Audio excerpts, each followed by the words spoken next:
Used to be that UK had a visa that you could invest in a business. It was around 50,000 minimum. They've actually eliminated that.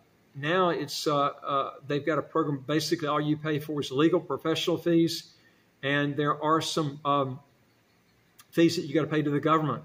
Okay, but if you look at the total amount of fees that you pay from start to finish, all the way up till you get the British passport, it's not that much. And the great thing is you got one of the best passports in the world, which I'm going to go over how good this passport is. And the great thing is it's an English-speaking country, and you can live there almost totally tax-free with a non-dom program. I'll go through the details with that.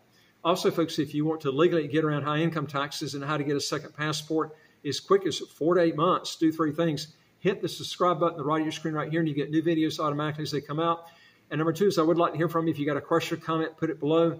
And number 3 is go to our website, www.citizenshipquickly.com, and just ask for some help. Now, this is called the Skilled Workers Visa. It takes about 3 to 6 months to get the Skilled Workers Visa set up. Now, to tell you how good this passport is, as of the 18th of July, 2023, British citizens had visa-free or visa-free and will have access to 188 countries and territories. Ranking this passport is the 4th best in the world as far as travel freedom. It's tied with Denmark and Netherlands, according to Henley. Now, there is no initial investment startup other than, as I mentioned, the legal government fees and professional fees that you have to pay. Now, you would have to set up a UK company. The visa can be gotten as a non-dom, which means that you would be taxed only on money that was remitted into the UK that came from outside the UK for about 7 years, except for your UK company, which would be taxed on its worldwide income. Now, we can show you how you can get that pretty close to zero. There's ways you can do that. And I'll have to, when we get with you, we can consult with you and show you how to do that.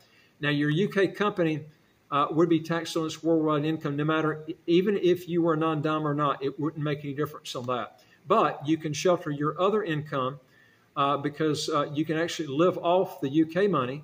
And also there are ways you can bring money in before you actually get that visa that would escape that the remitted money, because the money was remitted before you actually got the license, okay, and got the residency.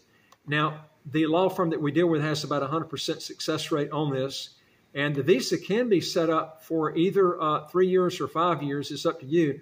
The only thing is about setting it up for 3 years is you would have to, I'm not going to go too much in this video, but you would have to renew it again, okay, to get the passport, and it just keeps you open to a chance of rejection, whereas if you get that 5-year over from the initial 5-year visa, then you can apply for the passport, which I'll show you here in a minute, and it just makes it easier to actually get the passport if you do that with the 5-year rather than the 3-year visa. Now, with this visa, you're not required to hire UK nationals, but you are required to have an office, but you can have a flexi desk if you want, like they have in Dubai, which you can get those for $100 US a month. It's almost nothing. Now, after residing in the UK for 5 years as a temporary resident, and then applying for the permanent residency and being a permanent resident for a year, for a total of 6 years residing in the UK, you can then apply for the passport. The UK passport takes about 3 months to get from the time you applied for it. So you're looking at a perfect scenario around 6 years and 3 months. Now, the 6th year of residency, you can't be outside the UK for more than 90 days for that 12-month period if you're wanting to apply for the UK citizenship. You can't be outside the UK for more than 180 days a year in any 12-month period while you are on temporary residency, or you'll lose the credit for that year. Now, the temporary residency is the first 5 years, and the 6th year is the permanent residency. And then this can be time where you can get the UK passport before the 7 years are out, where you're still a non-dom, but the lump sum of taxation has not hit you. Okay, remember that starts with the non-dom after 7 years. So the UK company license, the application for the license, legal fees, and all this is very low when you add up all the fees that you have to pay for. This will take about as much time to get as the Anguilla option for getting the British passport, but the total cost is going to be a lot less. Now, the only advantage with with Anguilla is Anguilla doesn't have an income tax or a corporate tax, but you have to look at the taxes you're going to pay in the UK versus, and we can help you with that, versus the total cost you're going to pay for the British overseas passport in Anguilla, which would give you the option where then you could get the passport in the UK after that. Now, and the reason you're able to do that because Anguilla is a British overseas territory.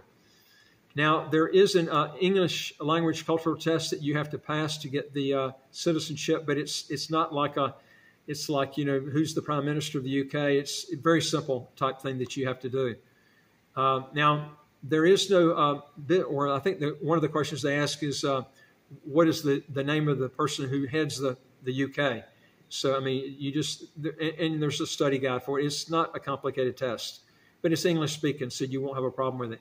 There is no business plan that you got to set up. The skilled workers visa is a lot easier to get than the other visas. We checked them out. This is by far the best way to go. You do have to have a corporate bank account.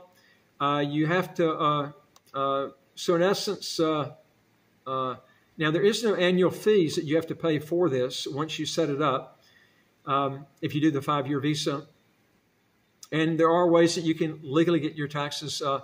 In fact, you can get them totally to zero on your income outside the country. And we can show you how to lower it on your actual income in the UK. There are quite a few ways you can do that. Anyway, we can show you further ways that if you really want to get your taxes to zero, you want to be in a place where you can get a passport in a reasonable period of time. You don't have a foreign language test that you got to learn. And it's due to the fact they got that non-dom status, you can literally get your taxes to zero. This is one of the best options out there. And like I said, it's one of the best passports you can find. If you want to know more on this, go to our website, www.citizenshipquickly.com, and just ask for some help.